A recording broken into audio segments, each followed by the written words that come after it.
Hey guys, welcome back. A while back I made a video recommending Peaky Blinders and my thoughts on why that show was one of the best shows on Netflix.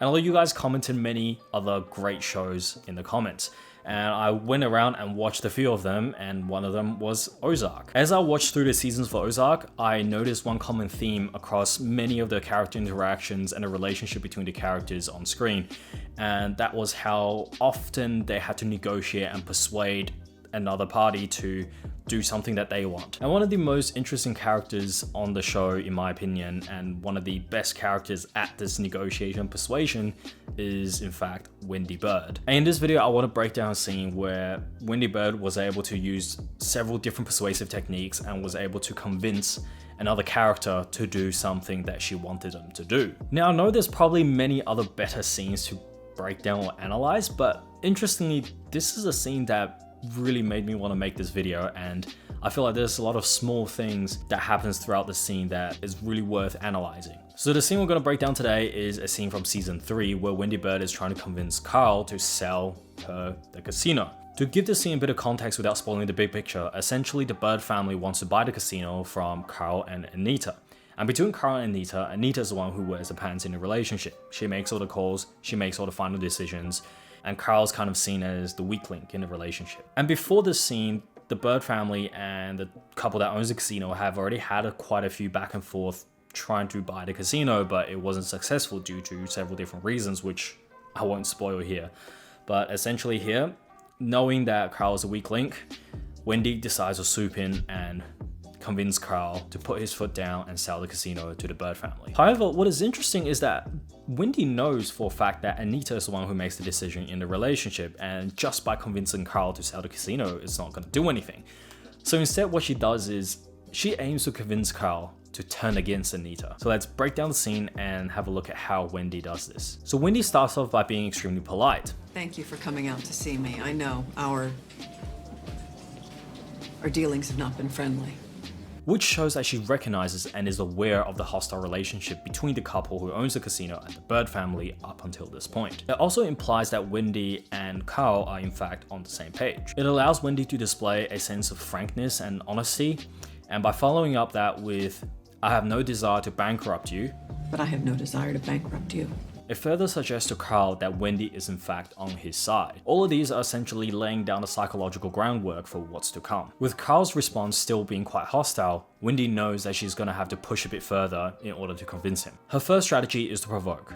By making Carl more angry, he becomes more likely to make irrational decisions, and thus more open to be persuaded. She leads by asking him what he really wants, and Carl walks right into that trap by saying, "Some dignity would be nice." This allows Wendy to throw out her first jab. It's understandable. Because from what I see, you don't get that at home. We can see that as much as Carl's trying to keep his composure, there's already anger bubbling underneath the surface. Wendy takes this opportunity and redirects his anger and pointing it towards the source of it, which is Carl's wife, Anita. And for how many of those 44 years has she made you feel insignificant? Notice that so far, Carl is actually being quite hostile towards Wendy. He's only responding with the bare minimum, and he's not asking any questions, not making any conversation.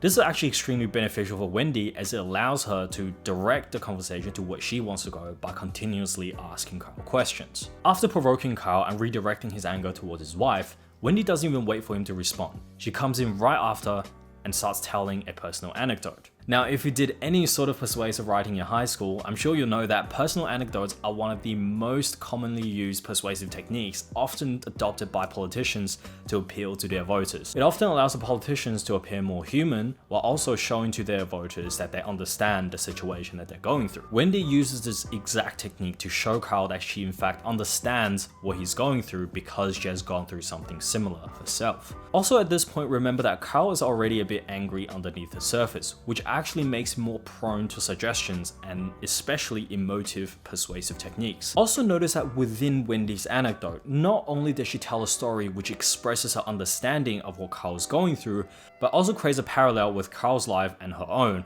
and was able to show how she was once in his situation but now has gotten out of it. And Wendy knows that this technique works on Carl because she's presenting to him an outcome that Carl wants.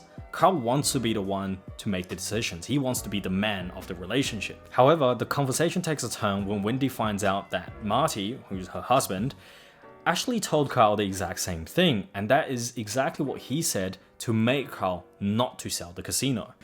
Huh. And what I love about this part is that although Wendy is surprised, she was able to keep her composure, remain calm, and instantly just think on her feet and change her tactic to adapt to the situation. She changes this encouraging story into a warning, and instead of positively reinforcing Carl on what he wants, she focuses the conversation on what he doesn't want, which is to be under his wife's thumb for the rest of his life. Don't let that happen. Wendy then pushes this one step further, leading again with rhetorical questions and painting a narrative that she knows that Carl doesn't want. Is that what you want? And this is the moment that Carl cracks. Notice how he shifts in his seat and reveals that he is in fact insecure about being able to convince his wife. At this point, Wendy has already won.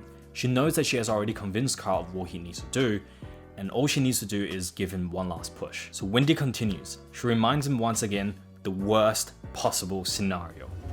For the rest of your life, Carl.